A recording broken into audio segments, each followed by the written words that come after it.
आज के क्लास में एक और नए टॉपिक का शुरुआत करेंगे। टॉपिक का नाम होगा जब्त एंड जमींदार्स। जब्त एंड जमींदार्स ये हमारे आज के टॉपिक का नाम है। शुरू करते हैं और इसमें हम लोग समझेंगे कि जब्त क्या होता है और जमींदार क्या होता है। समझिए, आगे बढ़े, समझेंगे हम लोग इसमें क्या होता है जब्त और जमींदार। ठीक है, देखिए। अच्छा, पहले तो ये बताइए कि हम लोगों ने जो पिछले क्लास में पढ़ा था वो सबको समझ में आ गया था। पिछले क्लास का जो हमारा टॉपिक था, टॉपिक का नाम था मनसबदार एंड जागीरदार। ये हम लोग समझ चुके थे, बहुत अच्छी बात है। नेक्स्ट आगे बढ़ेंगे हम लोग। आज एक नए टॉपिक का शुरुआत करेंगे। टॉपिक का नाम जब्त एंड जमींदार। देखते हैं क्या लिखा हुआ है इसमें। देखो, पहला पॉइंट है इसमें कि the main source of income available to Mughal rulers was tax on the produce of the peasantry. देखो, हम लोगों ने अभी तक ये पढ़ लिया है पूरी तरीके से कि मुगल का जो पावर है वो धीरे धीरे क्या होता जा रहा था, बढ़ता ही जा रहा था। उनका जो आर्मी था वो बहुत बड़ा था आर्मी। उनके यहाँ पे कई सारे राजा काम करते थे बड़े बड़े पोस्ट पे, जो कि हम लोगों ने पहले भी पढ़ रखा है ना। हुआ क्या था, थोड़ा सा आपको रिवाइज करवाते हैं। मुगल्स के आगे जिस राजा ने घुटना टेक दिया उसके ऊपर किसी प्रकार का नुकसान नहीं हुआ, लेकिन जिस राजा ने मुगल के आगे घुटना नहीं टेका, मतलब पहले हार स्वीकार नहीं किया, मुगल्स ने उसको मार के अपने यहाँ पे रख लिया। और मार के भी ऐसा नहीं कि उसको गुलाम बना दिया, मारने के बावजूद, मतलब उसको हराने के बावजूद भी अपने यहाँ पे उनको किसी न किसी चीज़ का पोस्ट दे दिया कि भैया तुम हमारे यहाँ पे ये चीज़ संभालो। हमने बताया था ना, किसी को आर्मी का हेड बना दिया, किसी को खजाने का हेड बना दिया, किसी को महल के रक्षा का सुरक्षा का जिम्मेदारी दे दिया। तो मुगल्स ने मतलब जिस जिस राजाओं के ऊपर हमला किया, या फिर जिस राजा ने पहले ही आके मुगल के आगे आके हार स्वीकार कर लिया, उन सभी राजा ने कहाँ पे काम किया, बाद में मुगल्स के यहाँ पे काम किया, उनके अलग अलग चीज़ों के लिए काम किया, है कि नहीं। तो मुगल्स का इतना बड़ा धीरे धीरे एम्पायर बन रहा था, इसका आर्मी बढ़ रहा था, इसके यहाँ पे काफ़ी अच्छे अच्छे लोग काम कर रहे थे। तो फिर सवाल है कि सर इन सभी को जो सैलरी मिलता था वो मुगल कहाँ से देते थे, अपने पैकेट से? बिल्कुल भी नहीं। तो सवाल ये है कि इनको सैलरी ये देते कहाँ से थे, इनके पास, मुगल के पास इतना पैसा आता कहाँ से था? तो जवाब बहुत सिंपल है, इनके पास पैसा आता था टैक्स का। और वो टैक्स किससे वसूलते थे? आम आदमी से। और आम आदमी में भी कौन? किसानों से। जैसे मान लीजिए, सपोज करो कि मेरे पास बहुत ज़मीन है और मेरे ज़मीन पे बहुत अच्छा खेती होता है, तो उस फसल के बदले में हमसे टैक्स कौन ले लेगा? मुगल ले लेगा। बोलेगा भैया तुम्हारे पास अनाज बहुत होता है तो तुम टैक्स के रूप में हमको क्या दो? अनाज दे दो। तुम्हारे पास अनाज है तो, नहीं तो कोई सिक्का वगैरह है, पैसा वगैरह है तो वो दे दो हमको। तो जो होता था वो ले लेता था। तो मुगल के पास जो इनकम का सोर्स था वो क्या था बताओ? टैक्स। मतलब मुगल्स के पास जो पैसा आता था वो कहाँ से आता था? टैक्स का आता था। किससे लेते थे वो टैक्स? किसानों से लेते थे। ठीक है ना, आगे बढ़ते हैं। In most places peasants paid taxes through the rural elites, that is the headman और द लोकल चिफ्टेंस। होता क्या था, आप इसको थोड़ा सा ऐसे समझना। कई सारे जगहों पर मुगल्स खुद आके, मतलब मुगल्स के जो आर्मी होते थे या फिर मुगल्स ने जिनको टैक्स वसूलने का जिम्मेदारी दिया था, वो लोग गांव गांव घूमते थे और सभी लोगों से टैक्स वसूल लेते थे। कहने का मतलब, मुगल्स के यहाँ पे जिसको मुगल्स ने टैक्स वसूलने का जिम्मेदारी दिया होगा, वो लोग गांव गांव जाते थे और लोगों से टैक्स इकट्ठा करके आ जाते थे। मुगल्स एक और तरीका निकाला था टैक्स इकट्ठा करने का। वो क्या था कि गांव का जो हेड होगा ना, रूरल एलिट का मतलब है कि उस गांव का जो सबसे बड़ा आदमी होगा, जिसको हम लोग आज क्या बोलते हैं, मुखिया बोलते हैं। तो जो गांव का सबसे बड़ा आदमी होगा, जिसको हम लोग हेडमैन या फिर लोकल चिफ्टेंस भी आप बोल लो, तो सारे लोग क्या करोगे, अपना टैक्स का पैसा जाके उस मुखिया को दे देना। और फिर वो मुखिया सारा टैक्स का पैसा इकट्ठा करके किसको दे देगा? मुगल्स को दे देगा। तो मुगल्स 2-3 तरीके से टैक्स को वसूलता था। आपको क्या लगता है कि मुगल्स खुद जाएगा? मतलब मुगल्स का मतलब बाबर हम लोग अभी पढ़ रहे हैं, तो क्या बाबर खुद जाएगा हर किसी के दरवाजे के पास कि भैया टैक्स लाओ, ये लाओ, वो लाओ? नहीं, अरे बाबर बहुत बड़ा राजा है, वो क्यों जाएगा? तो ये क्या करते थे, तो टैक्स वसूलने का जिम्मेदारी जिसको दिया गया था वो अपने 3-4 लोगों को लेके गांव गांव जाते थे, घर घर जाते थे और सभी से टैक्स का पैसा वसूल के लेके आ जाते थे। ये पहला तरीका था टैक्स के पैसे को वसूलने का। दूसरा तरीका क्या था कि जो गांव के हेड होंगे, यानी कि जो गांव के जो मुखिया होंगे, उनको सारा लोग आके पहले टैक्स देगा। ठीक, क्यों ऐसा हुआ? क्योंकि गांव में कितने लोग रहते हैं, गांव में कितना ज़मीन किसके पास है, सबसे अच्छा पता किसको होता है? मुखिया को पता होता है, क्योंकि मुखिया भी उसी गांव का होता है कि नहीं? तो सारा टैक्स का पैसा कहाँ जाएगा? पहले मुखिया के पास जाएगा, फिर वो मुखिया लाके किसको दे देगा? मुगल्स को दे देगा। तो इस तरीके से हर तरफ से मुगल्स के पास टैक्स का पैसा पहुंच जाता था टाइमली। ठीक है, आगे बढ़ते हैं। The Mughals used one term zamindars to describe all intermediaries whether they were local headman of villages और पावरफुल चिफ्टेंस। तो इन प्रकार के लोगों को राजा ने क्या कहा है, यानी कि मुगल्स ने क्या बोला है? जमींदार बोला है। मतलब देखो होता क्या था यहाँ पे, सबसे पहला टैक्स का पैसा गांव वाला लोग किसको लाके दे रहा है? जमींदार को दे रहा है। जमींदार मतलब जो गांव का हेड है, मुखिया है। फिर वो लाके किसको दे रहा है? मुगल्स को दे रहा है। तो बीच में जो काम सबसे बड़ा रोल प्ले कर रहा है वो कौन कर रहा है? वही मुखिया कर रहा है ना। वो क्या कर रहा है? सारे लोगों से पैसा इकट्ठा कर रहा है, और फिर वो मुखिया लाके सारा पैसा किसको दे रहा है? टैक्स का मुगल्स को दे रहा है। तो ये जो मुखिया है वो किसका काम कर रहा है? इंटरमीडिएट का काम कर रहा है कि नहीं? इंटरमीडिएट का मतलब होता है बिचौलिया, क्या बीच वाला वो काम कर रहा है कि नहीं? उधर से पैसा लाना है और उधर जाके पैसा दे देना है, तो बीच वाला काम कर रहा है। तो जो बीच वाले काम करने वाले लोग थे, मुगल्स के लिए जो काम करते थे, कि वहाँ से टैक्स का पैसा लेकर आए और अंग्रेज को लाके दे दिए, उन सभी प्रकार के लोगों को मुगल्स ने क्या बोला है? जमींदार बोला है। क्या बोला है? जमींदार। तो अब यदि आपसे कोई पूछे कि यार बताओ ये जमींदार जो है मुगल्स किसको बोलता था, तो सिंपल सा बताना है कि वो आदमी जो गांव गांव जाके, घर घर जाके टैक्स का पैसा वसूलता था, और वो आदमी फिर टैक्स का पैसा एक जगह पे इकट्ठा करके वसूल के मुगल्स को देता था। तो उस आदमी को क्या बोला गया है? जमींदार बोला गया है। मतलब जो बीच वाला आदमी है ना, वो उधर से पैसा ला रहा है इकट्ठा करके मुगल्स को दे दे रहा है, तो वो बीच वाला काम कर रहा है, बिचौलिया वाला काम कर रहा है, तो उसको मुगल्स ने जमींदार बोला है। ठीक है, कोई दिक्कत नहीं इसमें, आगे बढ़ते हैं। तो इस जमींदार में हमारे गांव के मुखिया भी आते थे, हेडमैन या फिर पावरफुल चिफ्टेंस। पावरफुल चिफ्टेंस का मतलब है कि गांव के लेवल पे भी ना कुछ कुछ आदमी बहुत पावरफुल होते हैं, उनको भी मुगल्स जिम्मेदारी दे देता था कि भैया तुम भी टैक्स वसूल सकते हो इस अपने इलाके का, तुम गांव के मुखिया हो, तुम इधर का वसूलना, तुम गांव के पावरफुल व्यक्ति हो, तुम उधर का वसूलना, लेकिन वसूल के सारा पैसा लाके हमको ही देना है। तो इन प्रकार के लोगों को मुगल्स ने क्या बोल दिया है? जमींदार बोल दिया है। कहानी समझ आ गया सबको, आगे बढ़ते हैं। उसके बाद अकबर्स रेवेन्यू मिनिस्टर। अब यहाँ पे एक दूसरे मुगल राजा का जिक्र हो रहा है जिसका नाम आपने कई बार सुना होगा बचपन से लेकर अभी तक, अकबर, है कि नहीं? तो अकबर्स रेवेन्यू मिनिस्टर तोदरमल, तोदारमल भी इसको लोग बहुत बोलते हैं, आपको जो बोलना हो सब बोलो, बस आपको समझ में आना चाहिए। तोदारमल carried out a careful survey of crop yields, prices and areas cultivated for a 10-year period 1570 से लेकर 1580। अब देखो हुआ क्या, अकबर जब राजा बना मुगल का, ध्यान से समझना है, मुगल का मतलब मुस्लिम राजा, एक गया दूसरा आया, वो गया फिर आया, मतलब कि फादर गया फिर बेटा राजा बना, फिर वो गया फिर उसका बेटा राजा बना, फिर वो गया फिर उसका बेटा राजा बना। तो इस तरीके से हमारा पूरा सिस्टम इसमें चलता रहता था। ठीक है, उसके बाद तो जो अकबर के रेवेन्यू मिनिस्टर थे, रेवेन्यू मिनिस्टर का मतलब कौन? मंत्री। कौन सा मंत्री? जिनका काम क्या था? सारे जगह से टैक्स वगैरह इकट्ठा करना। तो अकबर के यहाँ पे जो रेवेन्यू मिनिस्टर था, रेवेन्यू मिनिस्टर का मतलब क्या समझेंगे आप? वैसा मिनिस्टर, वैसा मंत्री जिनको क्या काम दिया गया है? टैक्स वसूलने का सारे लोगों से।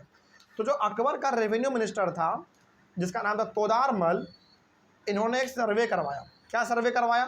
देखो, carried out a careful survey of crops yields, मतलब सर्वे करवाया कि किस प्रकार के लोग फसल उगा रहे हैं, प्राइसेस, उस फसल का दाम क्या है, और किस जगह पे वो खेती किया जा रहा है, फॉर अ 10-year पीरियड, यानी कि ये 10 साल तक हमारा पूरा चला।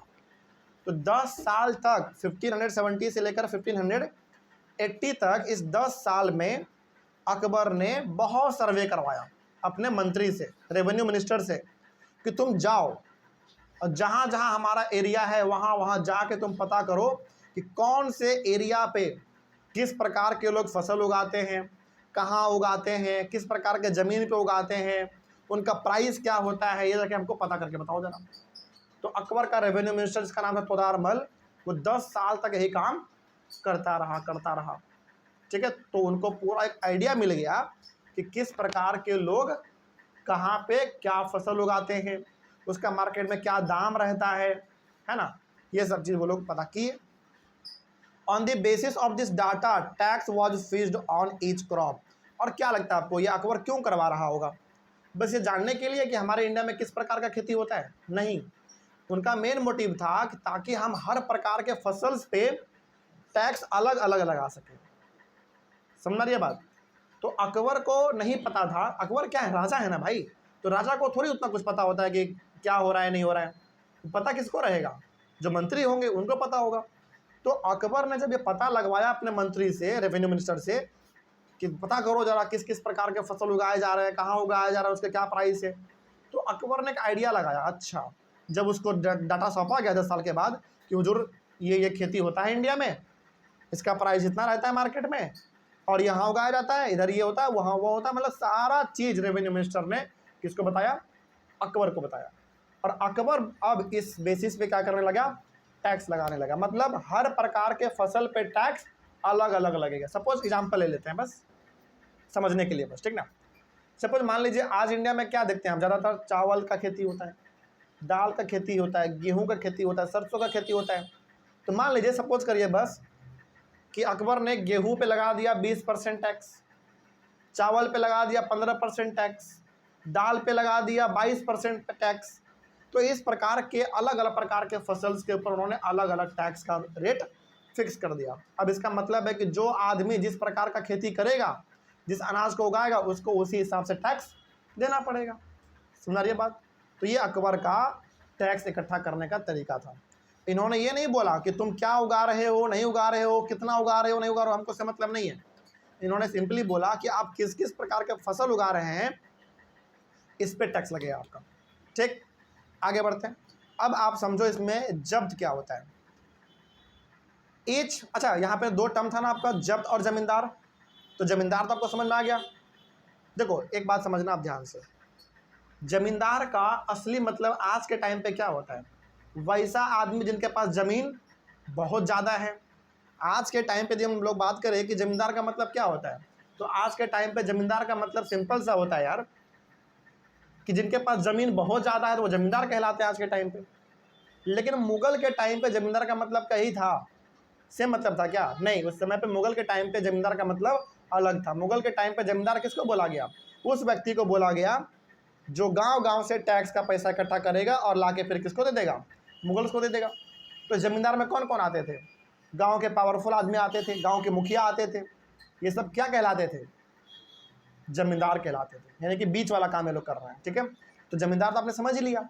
अब हमारा बचा एक जब्त। आइए थोड़ा हम लोग जब्त भी समझते हैं क्या है। देखो, each province was divided into revenue circles with its own schedule of revenue rates for individual crops. This revenue system was known as जब्त। तो जब अकबर के मंत्री, रेवेन्यू मिनिस्टर जिनका नाम था तोदारमल, उन्होंने जब 10 साल के बाद अकबर को आके बताया कि हुजूर इस इलाके में ना चावल का खेती बहुत होता है, हुजूर इस वाले इलाके में ना गेहूं का खेती बहुत होता है, इस इलाके में सरसों का खेती बहुत होता है, उस इलाके में दाल का खेती बहुत होता है। तो अकबर को एक आइडिया लगा कि हर एरिया में किसी ना किसी स्पेशल प्रकार का खेती हो रहा है। तो उस एरिया को डिवाइड कर दिया। बोला कि इधर क्या उगता है मंत्री बताओ जल्दी। तो बोला कि हुजूर इधर चावल बहुत उगता है। तो चलो ठीक है, चावल पे 20% टैक्स लगा दो। इधर क्या उगता है? हुजूर इधर धान बहुत अच्छा उगता है। सॉरी, चावल में तो धान ही हो गया। गेहूँ अच्छा उगता है, चलो इसके ऊपर 30% टैक्स लगा दो। इधर क्या होता है? इधर दाल अच्छा होता है, चलो इसके ऊपर 40% टैक्स लगा दो। मतलब अकबर ने क्या किया, अलग अलग जगह पे अलग अलग प्रकार के फसल उगाए जा रहे थे, तो अकबर ने हर फसल के ऊपर टैक्स भी क्या लगाया, अलग अलग प्रकार का लगाया। समझ में आ रही है बात? इससे क्या हुआ होगा बताओ? अकबर का खजाना बढ़ा होगा या घटा होगा? और वैसी बातें बढ़ा होगा। पहले क्या था? पहले ये था कि तुम चावल, दाल, गेहूँ, सब्जी कुछ भी उगाओ, हमको उससे मतलब नहीं है, हमने एक रेट फिक्स कर दिया, आपको इतना लाके देना है तो देना है, बस। पहले ये था। लेकिन अकबर ने सोचा कि नहीं यार, इससे हमारा प्रॉफिट नहीं बढ़ रहा है, हमारा खजाने में कोई बढ़ोतरी नहीं हो रहा है, तो इससे क्या करो, इसको थोड़ा हटाओ, इसमें कुछ बदलाव लेकर आओ। तो बदलाव ये लेकर आया कि हर प्रकार के फसल पर टैक्स अलग अलग लगा दिया। किसी पे टैक्स यदि मान लो कम लगाया था तो दूसरे जगह से ज़्यादा आके उसको मेंटेन कर दे रहा है, बराबर हो जा रहा है। फिर ओवरऑल अकबर ने अपने रेवेन्यू को बढ़ाने के लिए, अपने खजाने को बढ़ाने के लिए टैक्स का अलग अलग रेट फिक्स कर दिया। किसके हिसाब से? फसल के हिसाब से, कि कौन से इलाके में कौन सा फसल ज़्यादा उगता है, उस हिसाब से टैक्स लगा दो, है ना। तो अकबर इसको इस तरीके से किया। आगे बढ़ते हैं। अब समझ में आ गया जब्त। तो जब्त का मतलब कोई आपसे पूछे तो क्या बोलोगे? तो जब्त का मतलब ये बोलना कि हर इलाके में फसल अलग अलग प्रकार के उगाए जाते थे, लोग अलग अलग प्रकार के खेती करते थे, और हर प्रकार के फसल पे अकबर ने क्या कर दिया? टैक्स भी अलग अलग लगा दिया। इसी टैक्स को हम लोग क्या बोलेंगे? जब्त बोलेंगे। क्या बोलेंगे? जब्त। कोई दिक्कत इसमें? समझ में आया बात? तो इंग्लिश में तो आएगा तो आप ये लिख लेना, लेकिन आपको हिंदी में समझ में आ गया क्या होता है इसका मतलब? तो लिखा हुआ है, each province was divided into revenue circle with its own schedule of revenue rates for individual crops। मतलब हर इलाके को बांट दिया गया। अच्छा, ये इलाके में ये उगता है, इस इलाके में ये उगता है, इस इलाके में वो उगता है, तो हर इलाके का रेट भी क्या कर दो? टैक्स का फिक्स कर दो, है ना। तो फिक्स कर दिया गया। इसी सिस्टम को हम लोग क्या बोलते हैं? जब्त बोलते हैं। तो जब आपने फसल के ऊपर अलग अलग प्रकार के फसल के ऊपर अलग अलग टैक्स लगा के आपने जब पैसा वसूला, तो इसी सिस्टम को हम लोग बोल देते हैं जब्त। ठीक है, आगे बढ़ते हैं। अगला, in some areas the zamindars exercised a great deal of power, sometimes zamindars and peasants of the same caste allied in rebelling against Mughal authority. अब देखो हुआ क्या, कभी कभार ना ऐसा भी देखने को मिला। जरा एक बात बताइएगा, आप जरा सोच समझ के बताना। टैक्स वसूलने का काम तो जमींदार भी कर रहे थे। जमींदार मतलब वो बीच वाले आदमी, गांव का मुखिया या फिर जो पावरफुल आदमी थे। तो क्या गारंटी है कि वो टैक्स चोरी नहीं कर रहा होगा? जैसे मान लीजिए टैक्स का पैसा इकट्ठा हुआ 1 लाख रुपया, मान लेते हैं बस। तो वो क्या बोलेगा कि हुजूर इस साल टैक्स का पैसा मात्र 95,000 रुपीज़ इकट्ठा हुए हैं, 5,000 कौन बचा लिया? बीच वाला बचा लिया, है कि नहीं? तो इस वजह से कई बार जो गांव के जमींदार हुआ करते थे वो अपने पावर को बढ़ाने लगते थे। बढ़ाने का मतलब क्या हुआ? गांव गए, लोगों से टैक्स का पैसा ज़्यादा ले लिए। यदि वो टैक्स का पैसा ज़्यादा ले रहा है, इसका सिंपल सा मतलब है कि जो एक्स्ट्रा वो पैसा लेगा वो किसके पॉकेट में जाएगा? उन्हीं के हाथ में जाएगा। मुगल को तो जितना देना उतना हम दे ही देंगे, लेकिन बीच वाला जो आदमी हमारा है वो भी तो प्रॉफिट कमाना चाहेगा। उसका प्रॉफिट कैसे मिलेगा? जब वो गांव के लोगों से ज़्यादा पैसा इकट्ठा करेगा। जैसे मान लीजिए अंग्रेज ने बोला है, सपोज करो, सॉरी अंग्रेज नहीं, माय मिस्टेक, मान लो कि मुगल्स ने बोल दिया है कि इस व्यक्ति से 20 रुपया तुमको टैक्स लेना है, लेकिन गांव का मुखिया गया बोला कि तुमको 25 रुपया टैक्स देना है। तो मुगल क्या जान रहा है कि हमको तो 20 रुपया आएगा, लेकिन उन्होंने लिया कितना? 25। तो 5 रुपया कौन बचा लेगा? गांव का मुखिया बचा लेगा, बीच वाला आदमी बचा लेगा। तो इससे क्या हुआ, जो बीच वाला आदमी था ना, जो गांव का मुखिया था, पावरफुल आदमी जो था, वो धीरे धीरे और पावरफुल होता चला गया, उसका पैसा धीरे धीरे और बढ़ता चला गया। तो कई बार उनका जो नोक झोंक है वो किसके साथ देखने को मिला है? मुगल्स के साथ। मुगल्स पूछेगा ना आपसे कि भैया तुम्हारे पास पहले कुछ भी नहीं था, अब तुम्हारे पास इतना खजाना कैसे आ गया, इतना पैसा कैसे आ गया? तो कई बार ऐसा हुआ है कि मुगल्स का रिश्ता इस जमींदार लोगों से बढ़िया नहीं रहा है। फिर आगे आप बाद में पढ़ोगे कि मुगल्स फिर क्या करता है, बाद में इन सभी को हटा देता है। बोलता है कि नहीं, इससे हमारा जो टैक्स का पैसा है ना वो बहुत चोरी हो रहा है, ये बीच वाला ही बचा ले रहे हैं, इन सभी को हटाओ, अब हम डायरेक्ट टैक्स इकट्ठा करेंगे। डायरेक्ट टैक्स करने का मतलब, इकट्ठा करने का मतलब है कि मुगल का ऑफिसर अब जाएगा, मुगल का डायरेक्टली मंत्री जाएगा अब टैक्स वसूलने के लिए, बिचौलिया वाला कोई आदमी काम नहीं करेगा। तो बीच वाला जो आदमी था हमारा, जो गांव का मुखिया वगैरह था, वो ज़्यादा टैक्स वसूल के अपना प्रॉफिट बढ़ाने के चक्कर में पड़ा हुआ था, और मुगल का जो प्रॉफिट है वो धीरे धीरे कम हो रहा था। तो मुगल्स को और ज़मींदार को, इन दोनों के बीच में कई बार आपको नोक झोंक भी देखने को मिलेगा, मतलब थोड़ा बहुत ऊपर नीचा भी देखने को मिलेगा। तो बाद में मुगल इसको ख़त्म कर देता है, बोलता है कि बीच वाला कोई बात नहीं, हमारे लिए आप काम नहीं करेगा, हम सीधा जाके लोगों से टैक्स वसूलेंगे। ये काफ़ी बाद में होता है, लेकिन हम लोग यहाँ तक समझ गए। यहाँ तक सबको समझ में आ गया? कोई दिक्कत किसी को? चलिए, तो ये टॉपिक हमारा कंप्लीट हुआ। नेक्स्ट टॉपिक है क्लोजर लुक अकबर्स पॉलिसीज। ये पढ़ने में आपको बहुत मज़ा आएगा। इसमें आपको फाइनली समझ में आएगा कि अकबर किस तरीके से रूल करता था, बाबर कैसे रूल किया, कैसे वो अपना एरिया बढ़ाते चला गया, ये हम लोग समझ चुके हैं। अब हम लोग समझेंगे फाइनली कि अकबर का रूल करने का तरीका क्या था, अकबर किस तरीके से रूल करता था, है ना, अकबर कैसे बाकी सारे मुग़ल राजाओं से अलग था। तो ये सब चीज़ हम लोगों को इस टॉपिक में पढ़ने को मिलेगा। तो हम लोग इसको अपने अगले वाले क्लास में डिस्कस करेंगे। मिलते हैं हम लोग अपने अगले क्लास में। Thank you very much.